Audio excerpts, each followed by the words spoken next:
l'honneur et le plaisir d'ouvrir ce colloque astrologique de Montréal, qui se situe dans une longue série de colloques, je crois que j'en ai organisé plus d'une soixantaine depuis 1974. Et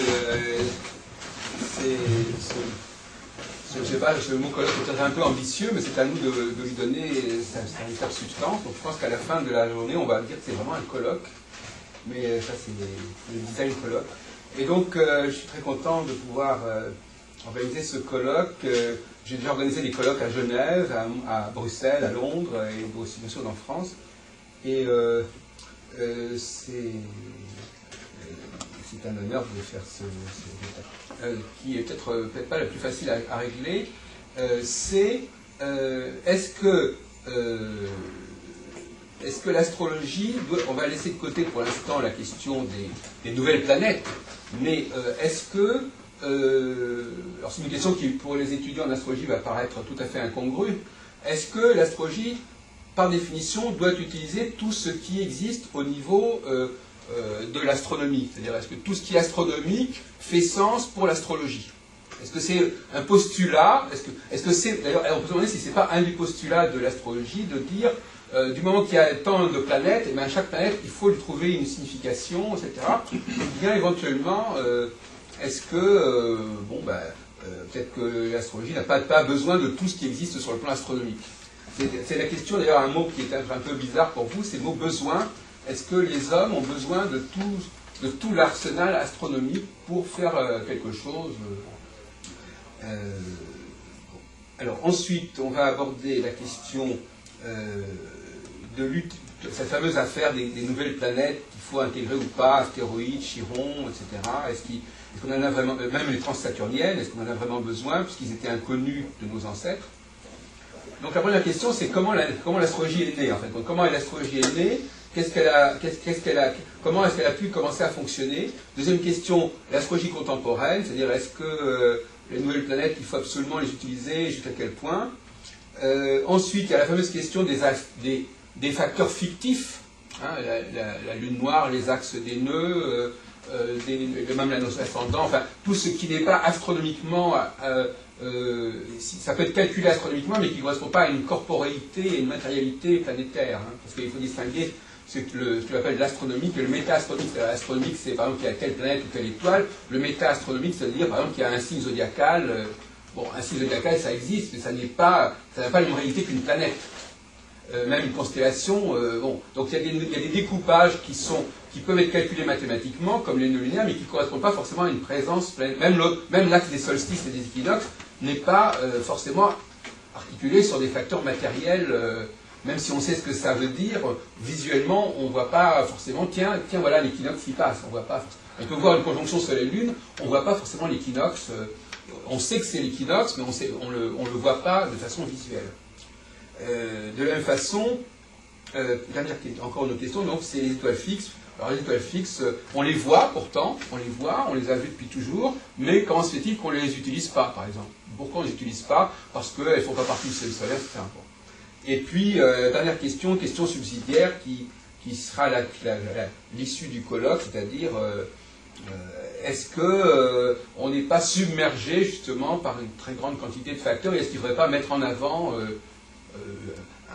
un système central, un système dominant qui coifferait les autres systèmes, c'est une sorte de super système qui serait accepté par tous les astrologues, et puis à l'intérieur de ce super système, il y aurait des sous-systèmes qui seraient plus spécifiquement adoptés par les uns et par les autres. Donc toujours en prenant l'autobus, j'ai eu cette idée-là, enfin ça m'est venu comme ça, quand je suis allé à Victoriaville. Il y a l'astrologie omnibus et l'astrologie TGV. C'est-à-dire l'astrologie omnibus, c'est-à-dire que, on s'arrête à toutes les stations, et l'astrologie TGV, on va directement aux grandes stations, et puis après, on va prendre un autre petit bus pour regarder ce qui se passe autour. Voyez-vous, donc il y a une astrologie où il y aurait des grands axes, et puis après on décortiquerait. Et puis une astrologie qui serait immédiatement dans le petites choses, on s'arrête à chaque station, et puis il n'y a pas les stations principales où on irait plus rapidement, on va pas plus... quand on prend un système d'autobus, on prend le temps, voilà, on passe par toutes les stations, on ne va pas par exemple, aller à Drummondville tout de suite, et puis après on va prendre un autre car pour aller un petit peu à côté. Voilà. Donc il y a aussi cette théorie de trouver des trucs TGV, on peut l'expression sciemment, donc les fameux trains à très grande vitesse, qui permettraient d'aller aux grandes stations, et puis après, voilà. Alors est-ce qu'il ne manque pas un TGV à l'astrologie, en fait? Est-ce qu'il ne manque pas un TGV qui permettrait d'avoir des grands axes qu'on maîtriserait tout de suite, on irait le dire rapidement, et puis après, à partir de la grande station, on décortiquerait, on diversifierait. Alors nous avons parmi nous un certain nombre d'astrologues qui peuvent participer à ces différentes réunions, ces différentes sessions. Alors est-ce que pour la première session, quels sont les volontaires pour la première session? C'est-à-dire, c'est peut-être pas la plus évidente, c'est-à-dire comment est née l'astrologie en fait. Comment est née l'astrologie, comment ce rapport entre les hommes et les astres s'est établi. Est-ce que pourquoi faire l'astrologie, pourquoi cet outil a-t-il été élaboré, et est-ce que, donc je pense que M. Doyle, vous êtes volontaire pour parler de ça, ou pour commencer à discuter de cette question-là, ou ça vous inspire pas? Allez, t'as pas le choix, allez. Non mais je veux dire que c'est... C'est mon point fort. Ça, non mais d'accord, mais alors de toute façon c'est pas volontaire, moi je suis volontaire. Est-ce qu'il y a des gens qui veulent... on est obligé de commencer par ça parce que c'est le commencement de l'astrologie, l'origine de l'astrologie. Est-ce qu'il y a des gens qui veulent parler avec moi de l'origine de l'astrologie, du pourquoi de l'astrologie et de sa genèse et de comment s'est établi ce rapport, ce qui pose un problème par exemple tout simplement de la synchronie, du rapport entre l'homme et les astres. Est-ce que l'astrologie est née à un moment donné? Est-ce que c'est quelque chose qui a toujours existé et que l'homme a pris, quand il a pris conscience à un certain moment?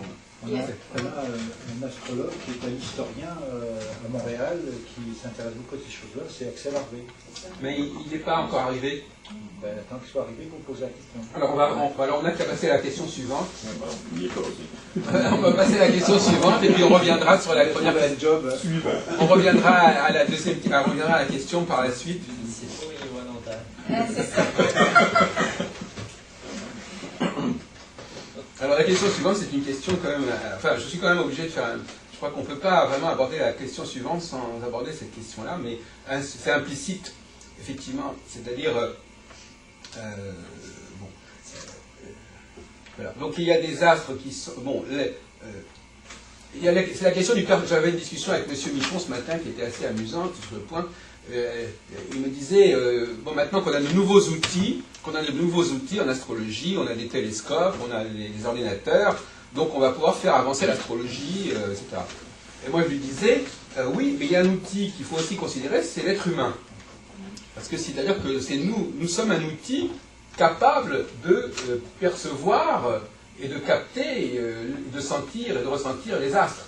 Si nous n'avons pas un équipement en nous-mêmes qui nous permet de recevoir ces choses-là, c'est pas la peine. Le présupposé de l'astrologue qui reçoit un client, c'est qu'il suppose que son client est réceptif et sensible aux astres. Autrement, c'est pas intéressant pour qu'il vienne.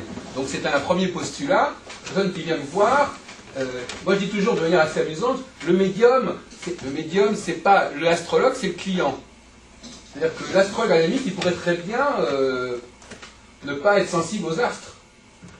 Ce qui est important, c'est qu'il traite quelqu'un qui est sensible. Hein. Bon, un cancérologue, il n'est pas forcément atteint du cancer.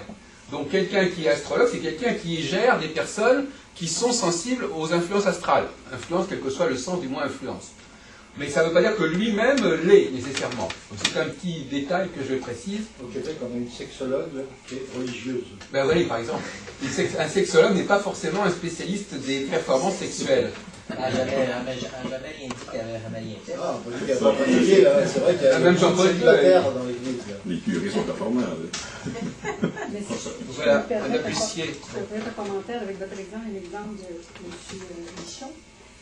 Par exemple, un cancérologue qui traite quelqu'un qui est atteint du cancer n'est pas nécessairement atteint du cancer. C'est vrai. Sauf que, versa, j'en ai souffert du cancer, mais je pense que quand on est atteint du cancer, quelque chose en soi se passe qui est relié à soit la souffrance, soit quelque chose qu'on doit assumer. Alors on tombe à un autre niveau d'énergie personnellement. Et c'est la même chose pour l'astrologie et la sexologie. qu'on ait été marié ou qu'on ait eu ou non des relations sexuelles, je pense que la sexualité en soi, supposant ce que ça représente, c'est une énergie que tout le monde a.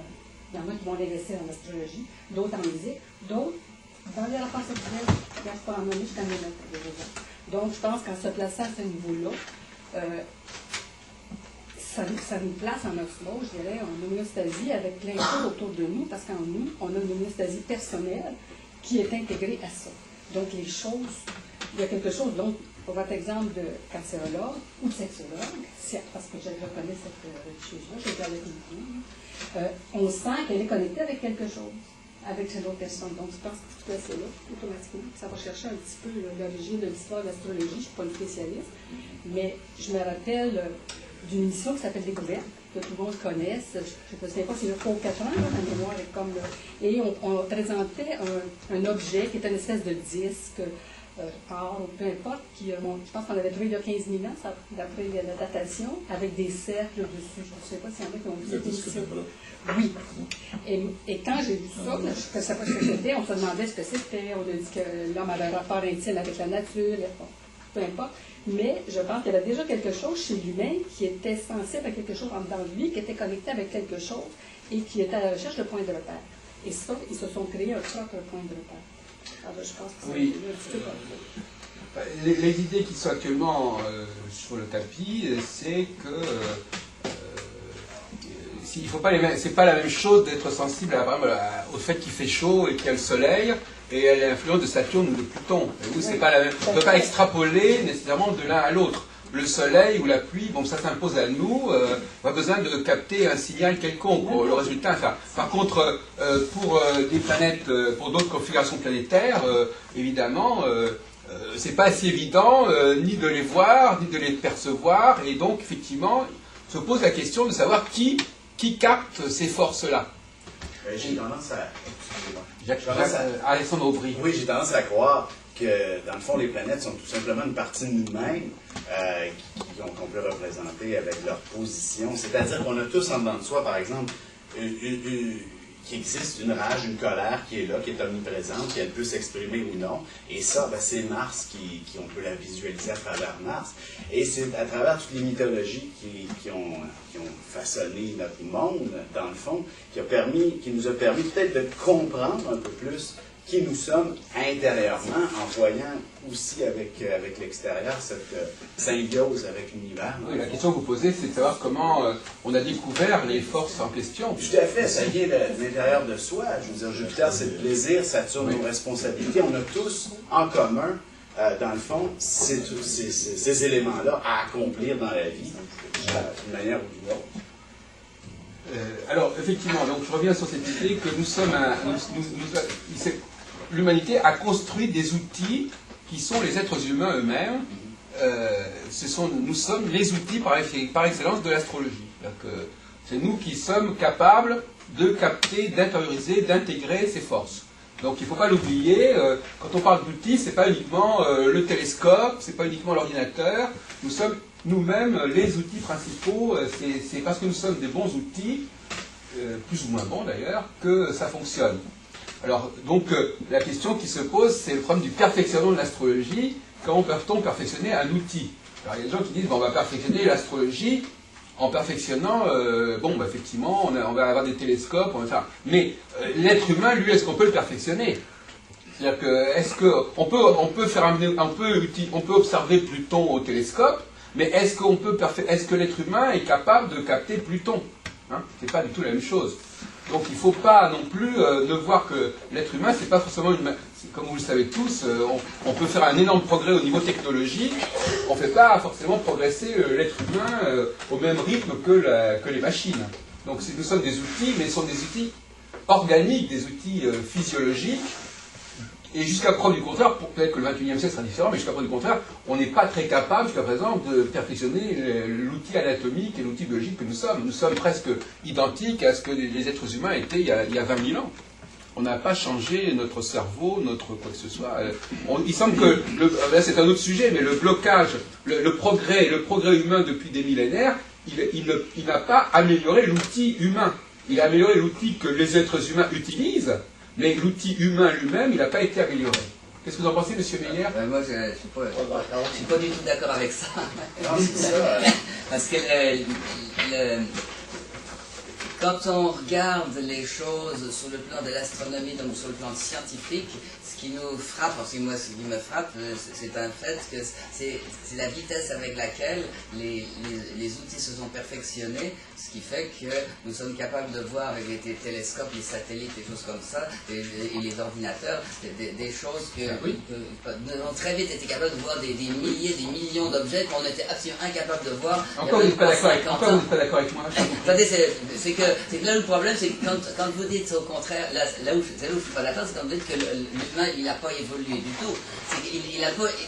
C'est que j'aurais tendance à dire que le domaine où la science et la technologie a beaucoup évolué depuis la Renaissance, c'est un petit domaine. La seule chose, c'est que nous, les humains, vu que nous voyons les progrès extraordinaires là-dessus, nous avons tendance à ne voir que ça.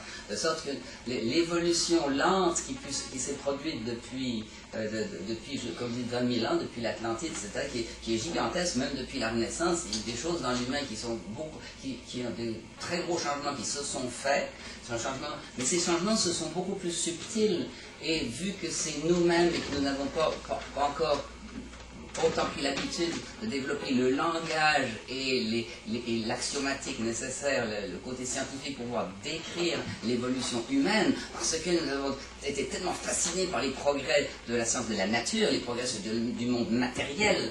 Donc la technologie nous a tellement fascinés qu'on a avancé là-dedans, on a laissé tomber l'humain, de sorte que nous n'avons pas pris conscience des changements qui se font naturellement dans l'espèce humaine. Mais ces changements, pour moi, sont gigantesques. Par exemple? Par exemple, ne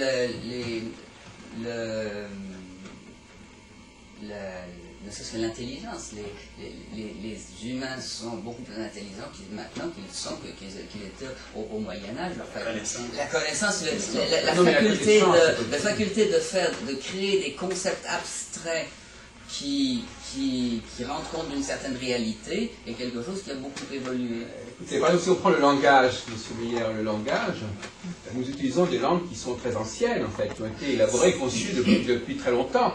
Je ne pense pas qu'il faille sous-estimer, enfin en France en tout cas, notamment avec les ethnologues, on sait très bien qu'il ne faut pas du tout sous-estimer les capacités intellectuelles des gens il y a 10 000 ans. Ils étaient capables de créer des systèmes extrêmement complexes. Et nous sommes toujours héritiers de ces complexités. Lévi-Strauss a montré, par exemple, à différents moyens. Je veux dire que les systèmes de parenté, les systèmes linguistiques, les systèmes de parenté, les systèmes juridiques étaient d'une complexité extraordinaire. Et je ne crois pas. Enfin, en tout cas, non, ça, ce côté-là, les sciences, l'anthropologie, les sciences humaines, on sait très bien que de ce côté-là, la capacité de créer des systèmes est extrêmement ancienne. Hein? Écoutez, moi je vous le dis, on n'a peut-être pas la même formation culturelle. Mais... Moi j'ai une formation mathématique, la topologie, géométrie algébrique, la topologie algébrique, la théorie des catégories, et toutes ces choses-là, ça s'est développé comme Bloom, la mécanique quantique et puis toutes ces choses. Non, on n'est pas en train de parler du développement des sciences, on est en train de parler du développement du cerveau. C'est pareil. Le cerveau que ça parce qu'encore, on présume. Là, les scientifiques ont tendance à vouloir présumer que tout ce qui se fait d'intellectuel, d'intelligence, ça se situe dans le cerveau. Mais là encore, c'est très peu probable que ça soit vrai. Que les choses se passent exclusivement dans le cerveau. À mon avis, au contraire, nous sommes à la veille de découvrir que le cerveau étant un ensemble de cellules finies, de très gros fini, et visiblement l'ensemble des connaissances qu'on peut avoir est infini, donc ce qui prouve absolument que l'ensemble de toutes les connaissances ne peut pas résider dans le seul cerveau. Donc on est obligé de faire l'hypothèse qu'il existe des dimensions de l'être humain qui dépassent le physique, le matériel, donc le physiologique, l'anatomique, le cellulaire, même le corpusculaire. Il y a quelque chose qui est fascinant sur l'évolution, en fait, de l'être humain, ou plutôt de la société, je dirais, en général, lorsqu'on s'est mis à découvrir les transsaturniennes. Au moment où on a découvert Uranus, on était à peu près dans l'époque des Lumières, où la science commençait à bouillonner pas mal.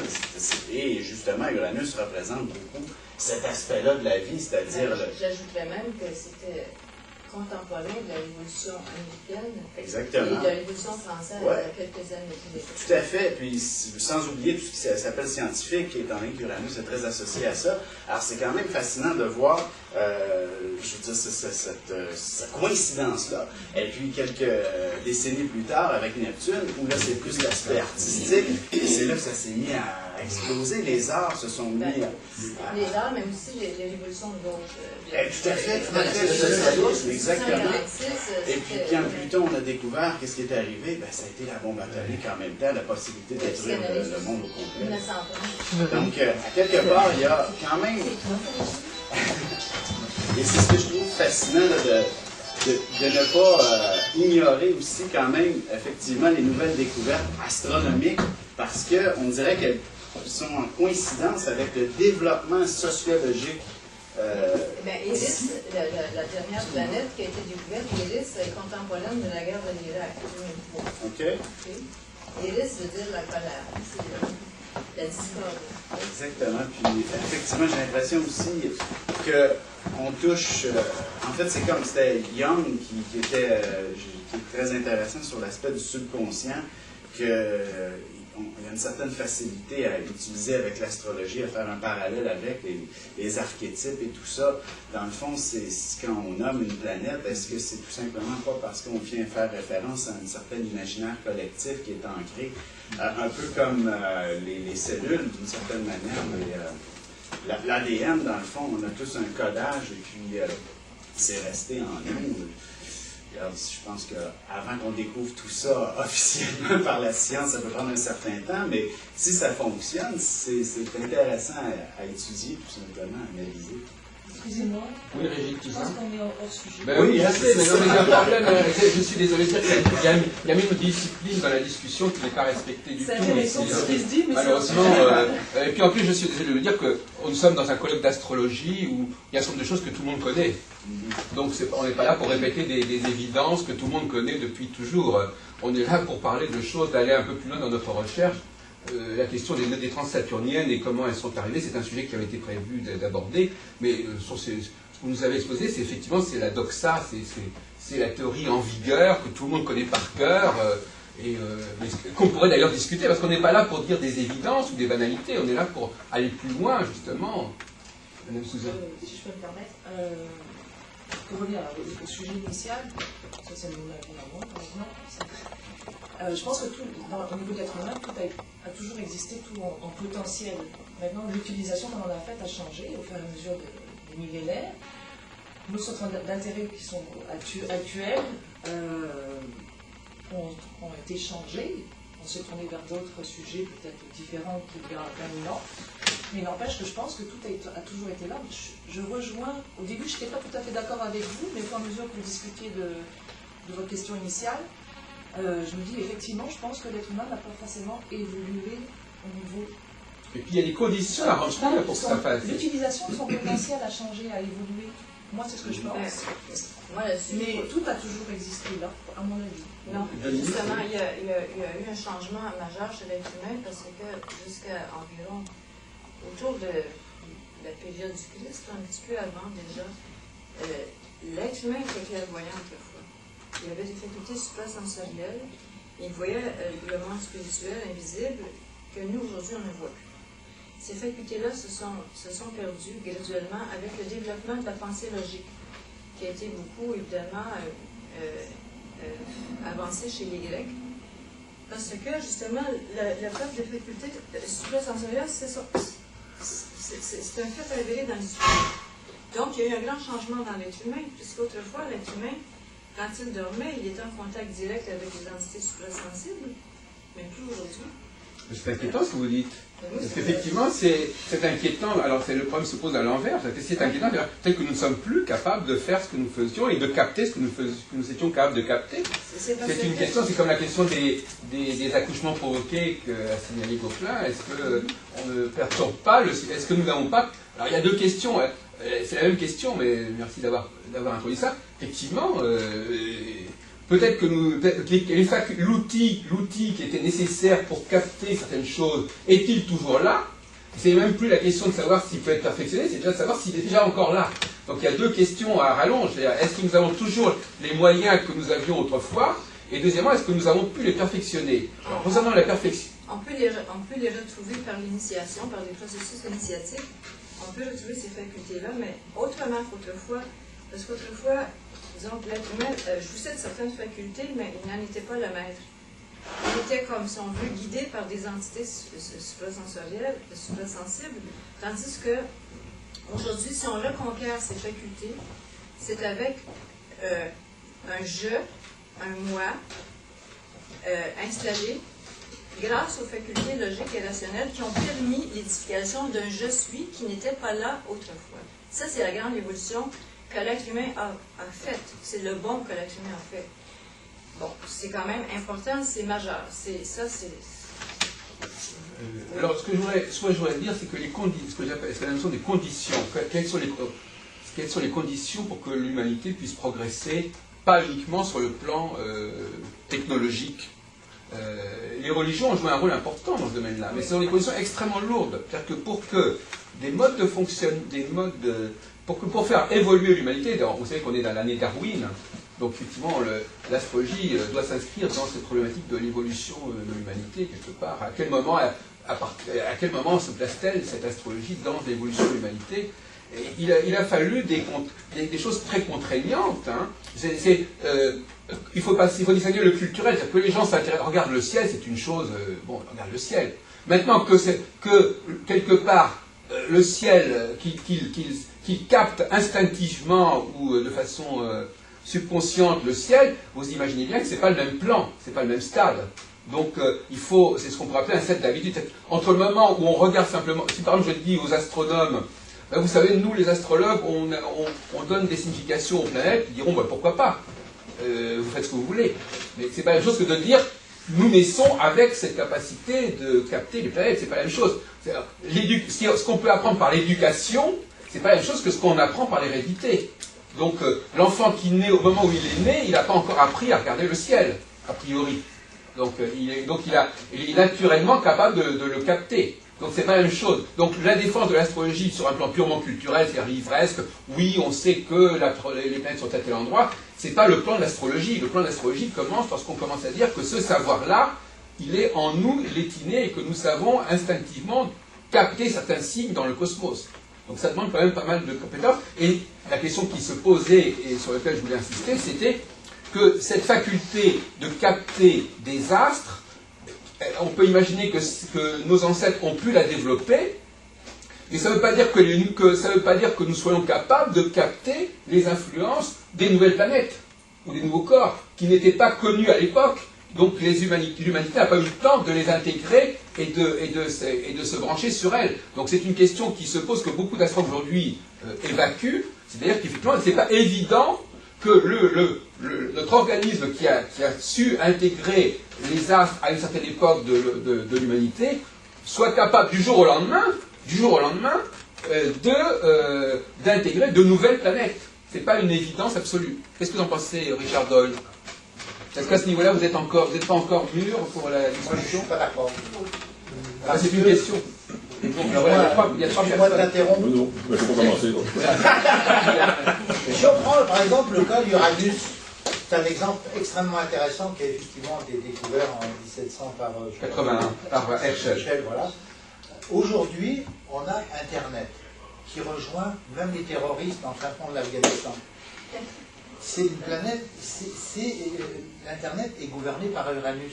Donc, ils vivent quelque chose d'uranien à ce niveau-là, une espèce de fraternité humaine qui permet de toutes se rejoindre instantanément. Est-ce que ce n'est pas une belle façon d'imager l'influence d'Uranus à travers les êtres humains? Je laisse no comment, comme on dirait. Je dirais que nos ancêtres... Donnez votre nom, rappelez-votre nom. Gaëtan Noël, chercheur. Tu disais que nos ancêtres possédaient cette science-là en eux. Mais ils ont été là, donc ils l'ont transmis aux enfants. Et jusqu'à nous. En principe, on l'aurait en soi. Absolument, c'est ce que je dis. Mais ils n'ont pas pu transmettre ce qu'ils n'avaient pas. Donc, ça serait l'hérédité astrale. Oui. Ça veut dire que Mais cette hérédité astrale, c'est la capacité de capter certains signaux, certaines configurations qui étaient connues à cette époque-là. Ça ne veut pas dire forcément que nous soyons capables de capter des choses qui n'étaient pas connues à cette époque-là. Donc nous avons le potentiel, sauf à admettre la thèse de Mme Tchernowska, c'est-à-dire qu'effectivement, peut-être même que cette capacité-là, nous aurions pu la perdre, peut-être. Si nous n'avons plus les mêmes... et il y a même une autre question qui se pose, qui est plus complexe, que je signale en passant parce que c'est très important. Nous ne sommes peut-être pas tous capables de... Il ne s'agit pas de simplement de dire est-ce que l'humanité a ou pas cette capacité, et de savoir si certaines personnes l'ont et pas d'autres. Il y a aussi cette question qu'on peut se poser. Il y a peut-être des personnes qui sont plus capables de capter ces forces-là, et c'est justement parce qu'ils sont plus capables de capter ces forces-là qu'ils sont ceux qui vont être amenés à conduire l'humanité ou à guider l'humanité. Enfin, il y a aussi cette thèse-là, qui est une nouvelle thèse que je vous signale en passant, c'est la thèse cosmocratique, c'est-à-dire qu'effectivement, c'est la sensibilité particulièrement aiguisée aux signes cosmiques qui ferait certaines personnes des gens qui sont capables de guider l'humanité, parce que justement, ils captent certains signes que les autres ne captent pas tout de suite. Je crois qu'on n'est plus à l'âge de capter, comme vous dites, mais on est plutôt à... L'astrologue est essentiellement un interprète, donc il fonctionne avec une heuristique. Ah, mais là, on va parler des clients. C'est-à-dire qu'on ne peut pas avoir... Aucun astrologue va avoir exactement la même interprétation d'un thème à l'autre. C'est une heuristique, n'est-ce pas? L'interprétation, toujours. Mais on a donc étudié une science qui nous a été transmise, mais de dire que nous captons tel quel Saturne, on finit par être capable de le capter parce qu'à force de travailler avec les planètes, on finit par développer cette sensibilité. Non, mais moi, c'est pas ce que je disais, moi je disais le contraire. Je disais, c'est pas l'astrologue qui capte, c'est le client qui capte. Oui, mais moi je dis que l'astrologue les capte. Non, mais je veux dire que moi je ne prête pas à l'astrologue des facultés particulières à ce niveau-là. Je dis que l'astrologue travaille avec des gens, par exemple, si je suis à l'espèce des fourmis, je ne suis pas une fourmi. Non, d'accord. Donc l'astrologue, on ne lui demande pas forcément de capter les forces en question, on lui demande d'être capable d'étudier comment se manifestent chez les gens qui vont le voir ces phénomènes-là. Lui-même, il n'est peut-être pas concerné. Il est ethnologue dans ces C'est cas-là. une nouvelle idée, c'est l'idée qu'effectivement, c'est comme par exemple pour le tarot. Un tarologue peut ne pas être un médium. Il suppose que son client, lui, quand il tire une carte, il sait il le fait selon des forces qui existent. Moi, par exemple, je peux très bien me dire je ne suis pas médium, mais quand je demande à mon client, je vois quelqu'un me disait, je crois que c'était Axel qui me disait ça, l'astrologie horaire, par exemple, eh bien, c'est ça. C'est le client qui, à un moment donné, va déterminer en quelque sorte le moment de la question. C'est lui. C'est le client qui, à un moment donné, va tirer une carte. C'est pas l'astrologue. C'est-à-dire qu'il faut distinguer le métier d'astrologue ou de tarologue des facultés, du profil de ses clients. C'est pas du tout la même chose, n'est-ce pas? Les clients, eux, ils sont censés capter des choses. Ils sont censés ne pas faire n'importe quoi, ne pas décider n'importe quoi, n'importe comment. Maintenant, l'astrologue ou le tarologue, il examine, comme vous dites, il examine ce phénomène-là et il en tire les conséquences les plus intéressantes. C'est ça que je disais, c'est un interprète, l'astrologue est un interprète. Oui, il va travailler avec ce que... Dans le temps des Sibylles de Delphes, en Grèce, les Sibylles faisaient des oracles, et puis c'était les prêtres qui interprétaient ce qu'elles disaient. Oui, mais justement... Bon, alors l'astrologue interprète la carte du ciel du client. Non, mais justement, il y a une nouvelle nuance qui est intervenue, parce que moi je suis historien de il y a une nouvelle nuance, c'est que là, il y a deux catégories. Il y a l'astrologue, il y a le voyant, ou la sibylle. Dans le cas quand on va voir un voyant, effectivement, c'est le voyant qui a les pouvoirs, c'est pas le client.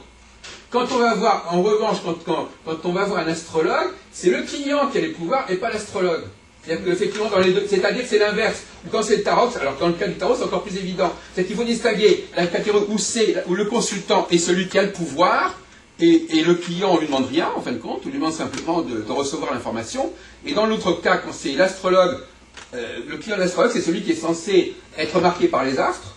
Le client du tarologue, c'est celui qui est censé faire quelque chose qui fait sens quand il tire une carte, etc. etc. Ce sont deux. Il faut bien comprendre que dans ce métier de la divination, si on entend qu'on a le droit de parler de divination pour ça, il y a deux populations et deux systèmes totalement différents sur le plan professionnel. La sibylle, c'est pas une astrologue, la sibylle. La sibylle, c'est justement la personne qui est médium, qui est channel, qui a ce potentiel. L'astrologue, lui, il n'est pas censé être une sibylle. Il est censé simplement travailler avec des gens qui sont, eux, censés recevoir les forces. et ces personnes qui sont censées recevoir les forces, il faut qu'ils les aident par rapport à ces forces dont ils dépendent. Oui, excusez-moi, M. Adoulan, la plupart des clients qui viennent ne sont pas du tout sensibles à l'astrologie. Simplement, non, mais ils sont supposés sensibles. Ils ne sont pas sensibles au savoir astrologique, mais ils sont sensibles. Non, regarde, il ne faut pas exagérer, là. Le client qui vient nous consulter, il vit un problème XY, ou simplement il veut savoir où est-ce qu'il s'en va. Il vient voir un astrologue parce qu'il sait que l'astrologue a une théorie d'interprétation assez élaborée, même plus que celle des voyants en général ou des médiums. De sorte qu'il vient nous consulter, nous, parce qu'on a une connaissance d'interprétation, ou une heuristique, mais qui soit plus sensible que nous, pas nécessairement. Même pas du tout. Il peut absolument ne rien connaître à ça. Il n'y a jamais cette charlatan. C'est mal compris, Denise. On ne parle pas de sensibilité. On ne parle pas de. Il y a un problème là. On ne parle pas de connaître. On ne dit pas que le client connaît l'astrologie. On dit qu'il est sensible pas au savoir astrologique. Précisez les termes, parce que depuis tout à l'heure, on n'a jamais défini les mots qu'on utilise. Mais juste la preuve. Et moi, jusqu'à présent, on avait compris ce que je disais. Mais même vous avez ça m'a pris 10 minutes de vous entendre pour voir que vous parliez de deux choses différentes et que c'était deux mots différents, de deux concepts très différents qui sont évoqués. D'abord, le premier, je dirais, comment est-ce que les humains reçoivent les influences planétaires? Et ça, il y a différentes théories, mais bon, moi j'ai l'impression que tout le monde reçoit les influences planétaires, même quand la planète n'est pas connue. Autrement dit, même il y a 3000 ans, l'influence de Saturne, Uranus, Pluton et puis Neptune et puis les autres était là. Mais oui, mais ça, sauf qu'on n'en a pas conscience. Et l'autre chose, l'autre dimension qui est complètement différente, c'est le rôle de l'astrologue qui, lui, une fois qu'il connaît la planète, qui voit où elle est dans le ciel, il peut à ce moment-là essayer de voir y a-t-il des relations entre ce qui est vécu et ce qui est la position de la planète, et à partir de ce moment-là, il va élaborer des heuristiques, comme disait Denis Janowska, sur telle planète semble influencer l'être humain de telle façon. Mais la réception de ça par le client, dont on parlait, c'est une chose, et là, bon, on a différentes hypothèses. D'après moi, l'hypothèse, c'est que tout le monde la reçoit. Certains la reçoivent inconsciemment, d'autres la reçoivent plus consciemment, mais tout le monde la reçoit. Oui. Mais cette hypothèse, c'est pas nouvelle. Moi, je suis en train de parler il y a des nouvelles recherches. Cette hypothèse n'est pas nouvelle. L'hypothèse actuelle la plus valable, on ne va pas répéter. Moi, je ne voudrais pas qu'on répète des choses qu'on connaît, qui sont dans les livres déjà depuis 60 ans. Parce que je suis désolé, on n'est pas en 1960, on est en 2009. Donc on ne va pas répéter des choses dont on a entendu parler depuis 60 ans. Donc on est là pour avancer dans la réflexion et pas répéter ce qu'on a appris depuis 40 ans. Donc l'hypothèse actuelle, c'est l'hypothèse de l'arborescence. C'est-à-dire qu'effectivement, il y a un point d'impact à un moment donné, et puis progressivement, ça se développe et ça se diffuse. Bon, donc effectivement, il peut y avoir ce que je disais hier, parce que j'ai fait une conférence avec les sceptiques, on peut très bien avoir à un moment donné, une configuration de données perçue par un nombre de gens donné, et progressivement ça se diffuse à l'ensemble et sur un temps beaucoup plus large. Il y a un temps X, ça se diffuse ensuite sur un temps Y, Z, Z. Il y a une personnalité, il y a un groupe X qui perçoit, et après ça se diffuse. On n'a pas besoin maintenant d'un modèle où tout le monde est en même temps réceptif. Il suffit d'étudier un tout petit peu la sociologie ou la science politique pour savoir qu'on a des systèmes où il y a des leaders, il y a des chefs, il y a des décisions qui sont prises à un certain moment, qui après se développent, se répandent, etc. On n'a pas besoin. Où est-ce que vous avez vu un système où il n'y a rien autour de nous qui prouve que nous soyons tous au même moment responsables de quelque chose, etc. Il y a une hiérarchie cosmique, une hiérarchie humaine, qui fait qu'un point d'impact X peut déclencher par circonstances successives, peut se développer sur l'ensemble des choses. Il n'y a absolument pas de nécessité sur le plan de l'économie du système. Un système, d'ailleurs, au niveau de l'économie du système, vous qui êtes polytechnicien, on n'a absolument pas besoin que tout le monde soit concerné en même temps, au même moment par le système. Il suffit d'un point d'impact, et à partir de ce point d'impact, tout le reste se développe progressivement. C'est pour ça qu'il faut être très important de distinguer les deux termes. Si, mettons, prenons un exemple, si une étoile cesse de briller, eh bien, le moment où l'étoile cesse de briller, elle cesse de briller pour tout le monde au même moment, et de la même façon. C'est pas, il n'y en a pas un pour lequel l'étoile a fini de briller, puis l'autre, l'étoile brille encore. Ça, c'est une chose. Par contre, le fait que cette personne prenne conscience du phénomène, et puis prenne conscience de ce que ça implique des choses dans sa vie, puis fasse des ajustements, s'ajuste en conséquence, ça, c'est une deuxième chose. Il y a deux choses très différentes. Alors, votre arborescence, parce que votre arborescence est très piquement reliée au fait quel est l'impact de la découverte d'une planète comme Uranus. Mais ça n'a rien à voir avec le fait quel est l'impact d'Uranus. C'est deux choses complètement différentes. On ne parle pas d'Uranus, on parle d'une configuration, ça peut être Saturne avec une planète. On ne parle pas d'Uranus ici. Mais c'est la même chose, tu parles d'une configuration n'importe quelle. On ne parle pas de la découverte d'une planète, on parle de la configuration. Je ne parle pas d'une découverte de quelques planètes que ça. On parle d'une configuration qui se produit d'un point de vue cyclique à un moment donné. On ne parle pas d'Uranus, on ne parle pas de la découverte d'Uranus. D'accord, quand cette configuration, comme par exemple Saturne carré Pluton, elle se fait au même moment pour tout le monde. Oui. C'est pas fait maintenant, puis elle va se faire dans une demi-heure. Mais qui va la capter, monsieur Meyer? Vous dites que elle existe pour tout le monde, mais tout le monde n'en va pas tenir compte, forcément. Tout le monde n'en a pas conscience. Non, mais tout le monde n'a pas conscience. De toute façon, là, on est dans des affirmations, là. Non, je veux dire, que c'est deux choses complètement différentes. À partir du moment où un phénomène se produit, il s'est produit. Mais tout le monde ne va pas en tenir compte, et ça ne va pas avoir des effets sur tout le monde, nécessairement. Ça dépend ce que vous voulez dire. Bon, le signal, la théorie du signal, c'est qu'il y a, c'est comme j'ai un signal, par exemple là, si je parle en chinois, si je dis en chinois, je dis levez-vous, tout le monde va entendre le mot chinois levez-vous. Seuls ceux qui comprennent le chinois vont se lever, oui ou non? Bon, non mais soyons sérieux, c'est pas parce qu'un signal est émis que tout le monde va le comprendre, et c'est pour ça que si on n'a pas l'équipement nécessaire, on ne va pas réagir au signal, monsieur Meyer, c'est quand même évident.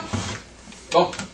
Donc, c'est une évidence, c'est même pas la peine, c'est pas la peine, je crois que cette évidence est arrivée quand même jusqu'à Montréal. Donc, un signal peut parfaitement ne pas être compris par ceux qui ne sont pas prêts à capter le signal. C'est pas compliqué à comprendre. Donc, les astrologues. Il n'est pas capté, il n'est pas déchiffré, il n'est pas décodé, il ne fait pas sens. Bon, les choses ne font sens que d'un point de vue culturel, dans un contexte culturel. C'est ça, c'est ce que j'étais en train d'expliquer tout à l'heure, c'est que l'astrologie est de l'ordre du culturel au départ. Et la question, c'est comment quelque chose qui est culturel, des signaux qui ne sont compris que parce qu'ils ont été déterminés arbitrairement, parce qu'on a dit, voilà, on va réagir à tel signal, et certaines personnes réagissent à faire, comment se fait-il qu'à un certain moment, ils passent au niveau subconscient? C'est pas à ce moment, les gens aujourd'hui, en 2009, ils ne sont pas du tout dans une civilisation astrologique, ils n'ont pas du tout appris où se trouvent les planètes, etc. Et malgré tout, ils continuent à fonctionner comme ça. C'est ça le grand mystère de l'astrologie. C'est le fait que nous soyons toujours hérédités, nous soyons toujours capables de capter, ou que certains d'entre nous, cette captation, je dois dire, le fait de s'intéresser. Aujourd'hui, on considère en tant qu'astrologue que c'est une évidence que nous captions les planètes, et que c'est une évidence que nous sachions exactement ce qu'elles font là. Or, c'est une évidence, sauf que nous, aujourd'hui, nous ne regardons pas les planètes, nous ne savons pas où elles se trouvent, donc ça veut dire quelque part, il y a un phénomène subconscient qui fait que nous savons où elles sont. Bon, eh bien, je dis que ce phénomène subconscient qui nous permet de savoir où sont les planètes et réagir à certains signaux, c'est pas une évidence absolue, et que peut-être que tout le monde n'est pas capable de faire ça. C'est tout. Et je dis que l'astrologue, c'est celui qui traite les personnes qui sont supposées être capables de réagir aux astres. C'est son métier. L'astrologue, normalement, c'est... si je reçois quelqu'un qui n'est pas capable de faire quelque chose qui est ma spécialité, je n'ai pas à travailler avec cette personne-là, puisqu'il n'est pas programmé pour... Je ne suis pas spécialisé pour... en tant qu'astrologue, je suis spécialisé pour travailler avec des gens qui sont sensibles aux astres. Si quelqu'un n'est pas sensible aux astres, il ne rentre pas dans mon travail. La question au départ, je ne sais pas combien de temps, rendu aujourd'hui, ce que je pense avoir compris jusqu'à date, puis je sais que je vais comprendre d'autres choses, je pense qu'il y a le phénomène de l'utilité. C'est la Vierge est avant la Balance. Hein? Le mot utilité qui est très connecté à l'énergie vierge. Donc je pense que l'humain, à quelque part, juste une parenthèse, je suis un petit peu dans la même lignée d'énergie que Mme Cousin. Je pense que quelque part, on a beaucoup de choses en nous dans notre mémoire cellulaire. Okay? Ça, c'est clair. Maintenant, ce qui fait que certaines personnes vont aller dans peu importe votre branche là-bas, c'est notre besoin à nous, du coup, et comment on est en expérience avec ce qui nous entoure et avec nous-mêmes. Okay? Donc, à ce moment-là, ça va. Un exemple, je vais donner rapidement, ça ne s'est pas passé il y a 60 ans, donc je ne pourrais pas dire que ça fait 60 ans qu'on le sait. C'est la première personne qui a conçu, inventé, peu importe, là, quelque chose qui ressemblait à un ordinateur. Apparemment, j'ai lu dans le livre de M. Stein. Ah non? Blaise Pascal, non, peu importe, monsieur. Je pense que c'est autour des années 72, peu importe, là, mais cette personne-là, je l'avais lu autour de ça, là, je crois par cœur la page où je l'ai lu. Chiron, on l'a comme souvent. Et apparemment, d'après toujours l'auteur qui a vu le thème du monsieur en question, Chiron est très marqué dans son thème. Où je veux en venir, c'est que cette personne-là, sur la planète, hein, vous savez, les pommiers sont là pour donner des pommes. Est-ce qu'ils sont capables de donner des poires? Je ne sais pas, ça ne m'intéresse pas de le savoir. Ce que je sais, c'est que concrètement, un plant de tomate, ça donne des tomates. Donc, les humains, je vois ça un petit peu comme ça aussi. On est en expérience, à quelque part. Et à un moment donné, on a pu croiser des choses pour faire des piments noirs. Ça n'existait pas, les piments noirs. Ça s'est passé en Hollande. Pourquoi? Je sais. Puis moi, je ne me place pas là. Je suis plus au niveau, peut-être, dans le sens qu'on vit dans le maintenant. Ce qui fait qu'à un moment donné, certaines personnes investissent dans un domaine, et ce domaine-là devient ce qu'on appelle le progrès. Dans quelque part, il y a quelque chose dans cet humain-là qui a fait qu'il s'est laissé aller vers ça pour aller là. Et juste un petit exemple, quelque chose qui m'a beaucoup marqué quand j'étais dans les études à l'université, c'est qu'il y a une recherche qui s'est faite, je ne me souviens pas, c'était des années 60, où on a pris des bébés d'1 an, 2 ans, pas tellement plus vieux que ça, et on les a fait interagir avec différentes langues, japonais, chinois, prenez la langue que vous voulez, mais c'était différentes langues. Et les bébés, dont les parents ne connaissaient pas, beaucoup de bébés en fait, là, dont les parents connaissaient vraiment pas cette langue-là, ni les grands-parents, réagissaient plus qu'à la langue maternelle des parents.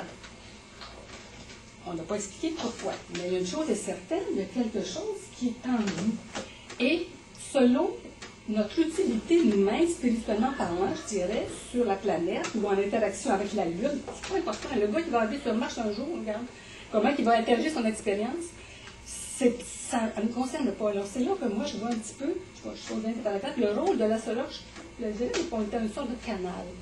Mais oui, la personne qui est en face d'elle, en face de nous, est aussi un canal.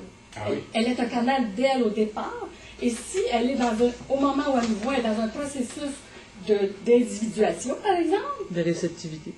Individuation, qui est un petit peu différent par rapport au collectif, parce que vous avez l'individualité dans le collectif, ça veut dire quoi, individuation. C'est un petit peu la notion des termes là, que je trouve intéressant. On se comprend pas. Non, mais c'est là pour recevoir un message. C'est dans ce sens-là qu'elle est réceptive. Mais nous, c'est nous, là, avec notre grand jugement, qui prétendons que c'est ça. Et c'est ça que je sens un petit peu ici. Non, je ne sais pas, mais il y a du jugement ici à quelque part. Et je pense que si on veut faire progresser notre colloque après-midi, il faut supposer, moi ça me parle en tout cas, de se permettre d'essayer d'aller un petit peu plus loin sur l'utilité, effectivement.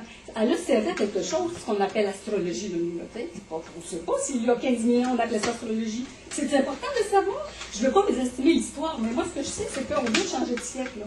Et là, il y a des choses qui doivent changer, s'améliorer, aller plus loin. On a le choix, on a l'expérience de rester en disant, bon, ok, c'est comme ça s'est passé, ça s'appelle demain, ça s'appelle pas demain. Ou bien donc, on se dit, ok, on se met dans une ouverture, à quelque part, on parle avec notre rêve personnel qui est différent, tout le monde, en même temps, on est tous pareils.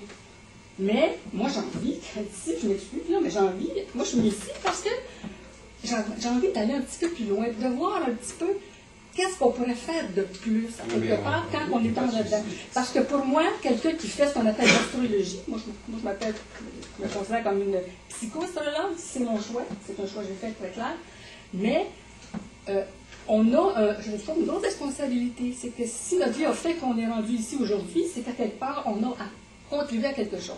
On peut le faire pour nous-mêmes avec notre moi avec un majuscule, un petit moi, ou le soi avec S majuscule. Mais chose certaine, c'est que pour moi, reculer à 2 millions d'années en arrière, la ligne directrice, ça a été la communication. C'est pas important de savoir si c'est les mots, le gros orteil ou les mains. C'est la communication. Et la communication, c'est une ligne d'énergie. Et c'est ce qui fait, selon moi, qu'à un moment donné, quelqu'un s'en va dans ce studio-là, ou ce studio-là, mais pourquoi qu'il le fait, puis qu'est-ce qui a été le catalysage, ça, c'est autre chose. Mais moi, je propose qu'on se place à ce niveau-là pour que quelque part, ça fasse une différence.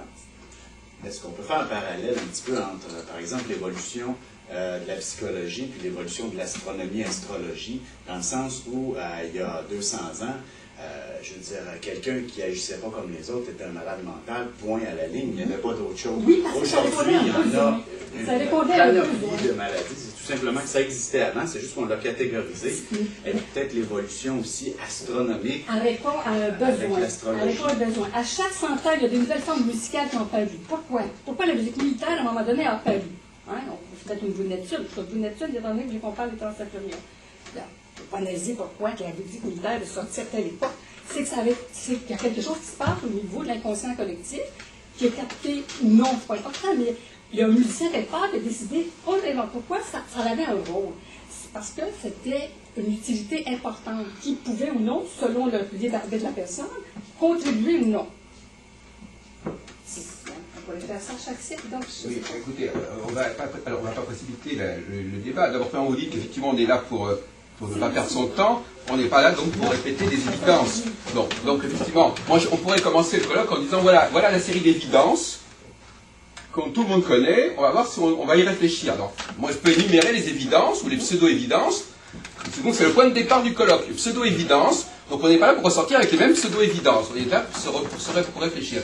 Effectivement, on ne peut pas interdire, on va maintenant basculer effectivement sur la question parce que finalement c'est quelque chose qui est revenu en permanence, donc ça, apparemment ça devient obsédant, effectivement, c'est-à-dire la question des nouvelles planètes et qu'il fallait absolument les utiliser et tout. Bon, apparemment ici tout le monde trouve que c'est une évidence, pour moi c'est pas du tout une évidence, qu'effectivement, et il y a le problème aussi des couches, par exemple, moi je dis que par exemple il y a 3 couches. Il y a la couche solilunaire, solaire, hein, c'est un premier niveau d'astrologie, hein, bon, historiquement et même... on l'a dit tout à l'heure, c'est-à-dire le soleil agit, et c'est pas la peine de parler de signaux, ou c'est pas la peine de dire que certaines personnes captent le soleil ou pas, hein, c'est évident qu'on est tous marqués par le soleil. Bon, mais il ne faudrait pas extrapoler à partir de ce qu'on sait au niveau du soleil sur la totalité de ce qui existe dans le ciel. Bon. Et cette extrapolation, elle est récurrente dans l'esprit de beaucoup de gens qui prennent la parole ici, c'est-à-dire qu'effectivement, du moment que le soleil brille, et bien Saturne brille, et puis Pluton brille, et puis Chiron brille, et puis c'est pareil. Alors, à partir du moment où on dit ça, on va ça. Alors, en deuxième couche, les planètes qu'on a découvertes, qu'on connaissait dans l'Antiquité et qu'on connaît depuis des millénaires, etc. Bon, ça c'est une deuxième couche qui est déjà plus complexe. Ça veut dire qu'on a pris en considération, par exemple, le passage de Saturne à tel endroit, sur Jupiter, etc. Bon, c'est déjà pas du tout la même complexité, ni même la même subtilité de signal que le Soleil. On est d'accord là-dessus, n'est-ce pas? C'est pas la même subtilité de signal. Il faut déjà être capable d'abord astronomiquement de le savoir, n'est-ce pas? Un chien sait où se trouve le Soleil, il ne sait pas forcément où se trouve Saturne. Donc, si vous voulez, il y a une question de savoir, d'intégration d'un savoir astronomique qui a permis de distinguer les planètes des étoiles et de déterminer des configurations qui pourraient être signifiantes, ou dont on découvre qu'elles sont signifiantes. Peu importe, on ne va pas rentrer dans le détail. Et puis il y a une troisième étape, qui est l'étape contemporaine, où effectivement, et qui a commencé au XIXe siècle, disons les choses comme elles sont, hein, parce qu'on a découvert Uranus en 1781, on ne s'est pas précipité immédiatement, moi je connais bien, j'ai fait un bouquin d'ailleurs sur Uranus. Bon, on peut dire que c'est, et puis Cérès a découvert en 1801, donc on peut dire que c'est dans le milieu du 19e siècle qu'on commence à introduire en astrologie, de façon à peu près courante dans les manuels d'astrologie, ces notions de nouvelles planètes. Donc ça fait 150 ans. C'est exactement la même époque que Darwin. Hein. En fin de compte, on peut dire qu'en gros, on fête actuellement le 150e anniversaire. C'est même avant la découverte de Neptune, pour vous dire. Donc, bon, on peut dire que ça fait à peu près 150 ans que, notamment dans les pays anglo-saxons, parce qu'en France ça a été plus tardif, dans les pays anglo-saxons ça fait 150 ans, et notamment en Angleterre, que dans les traités d'astrologie, on commence à parler d'Uranus et de Neptune. Voilà. Alors effectivement, c'est une troisième astrologie, astrologie solaire, astrologie jupitero-saturnienne, astrologie urano-neptunienne, c'est une troisième astrologie qui n'a pas les mêmes fondements épistémologiques, c'est-à-dire qui n'est pas démontrable, qui n'est pas fondée scientifiquement de la même façon. Il y a 3 épistémologies différentes pour ces 3 astrologies. C'est-à-dire qu'elles ne fonctionnent pas de la même manière, elles ne sont pas apparues dans le même... Alors, on dit qu'elles ne sont pas apparues dans le même contexte. Mais justement, le monde, la civilisation qui fonctionnait, qui était en vigueur il y a 3000 ou 4000 ans au niveau social, n'est pas la civilisation d'aujourd'hui. On sait très bien que les hommes étaient beaucoup plus proches du ciel il y a 3-4 000 ans qu'aujourd'hui, au niveau de la perception, etc. Bon, donc on ne va pas mettre dans un seul et même paquet ces 3 astrologies qui sont toutes les 3 existantes, mais qui n'existent pas pour la même façon. Par exemple, la troisième astrologie, elle est essentiellement culturelle. Il faut dire les choses comme elles sont.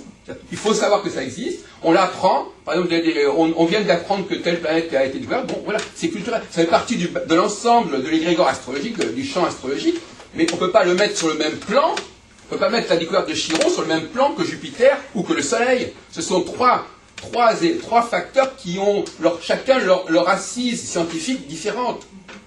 Ah voilà, enfin Monsieur Doyle est prêt. Richard Doyle. Bon, déjà en partant, en fin de compte, là, je dirais que le mot clé, je dirais là-dedans, c'est évolution de la conscience. Okay? L'être humain, en fin de compte, n'a pas eu à prendre conscience du soleil, de la lune et des septénaires, parce que dans le fond, il était assis dans son jardin, en fin de compte, et il pouvait les contempler. Tous les autres éléments, en fin de compte, du système solaire sont invisibles à l'œil nu. Donc, ils font partie du subconscient qu'on découvre et qu'on évolue à mesure qu'on les découvre. Okay. Ça, c'est l'élément clé, c'est l'élément d'évolution. Okay. Quand on parle avec de soleil, le soleil, en fin de compte, c'est la seule source lumineuse du système solaire. Okay. Si on peut percevoir les autres astres, c'est à cause de la lumière du soleil. Donc, le soleil représente l'élément de conscience. C'est l'équivalent de mettre une flashlight sur quelque chose qu'on vient de découvrir. Notre conscience s'illumine. Là, je ramène un parallèle par rapport justement à votre commentaire, par rapport à un client qui vient nous voir, en fin de compte. Lorsqu'on va parler avec cette personne-là, il va falloir utiliser des mots qui vont permettre de prendre conscience de quelque chose. Sinon, on va partir dans les ténèbres, elle n'aura rien appris. Okay? Et ça se perçoit en fin de compte quand vous parlez avec votre client, puis vous utilisez les mots qu'il faut, et vous pointez les éléments astrologiques ou astronomiques importants. Vous allez voir dans son visage qu'il va y avoir une forme d'illumination à venir de comprendre la chose. Ça, c'est majeur là-dedans. Cette personne, comme on a à peu près dit, en fin de compte, un peu beaucoup d'interrogations, c'est quelque part, en fin de compte, la conscience n'est pas évidente. Le mot-clé, en fin de compte, dans tout ça, par rapport aux éléments astronomiques, c'est le fait, en fin de compte, que la journée que Galilée, en fin de compte, a pris son télescope et a regardé, en fin de compte, on va prendre Jupiter, il s'est passé une révolution à ce moment-là, en fin de compte, c'est que là, on n'avait plus le septénaire, en fin de compte, on a découvert de nouveaux éléments planétaires ou cosmiques, en fin de compte, ou des astres, qui gravitaient autour de Galilée, autour de Jupiter. Okay? C'était la première évolution, en fin de compte, de dire, oups, il y a quelque chose d'autre dans l'univers qui existe là-dessus. Que ce soit Jupiter qui était le premier élément, en fin de compte, fait énormément de sens, parce que Jupiter représente justement l'expansion de la chose. Okay? Donc c'était nécessaire que ce soit à ce niveau-là que ça se passe. Okay? La balance, en fin de compte, c'est pour ça que l'astronomie, en fin de compte, s'est développée aussi grandement. C'est que c'était uniquement par des moyens technologiques qu'on pouvait, en fin de compte, augmenter notre conscience matérielle là-dessus. Parce qu'en fin de compte, effectivement, dans le monde occidental, notre conscience, perception, en fin de compte, et tout ça, en fin de compte, a été quasiment brûlée sous le bûcher. Littéralement, en fin de compte, les gens qui avaient ces capacités-là, en fin de compte, ont été exterminés tout simplement, en fin de compte, parce qu'ils étaient une menace, tout simplement, à l'évolution de la religion catholique, qui n'a pas existé, en fin de compte, sauf que c'est un débat, mais ça, là-dessus. Mais je connais des personnes, en fin de compte, et l'astrologie n'est simplement qu'un médium pour se brancher sur l'énergie d'une personne. Excusez-moi, on va changer la cassette.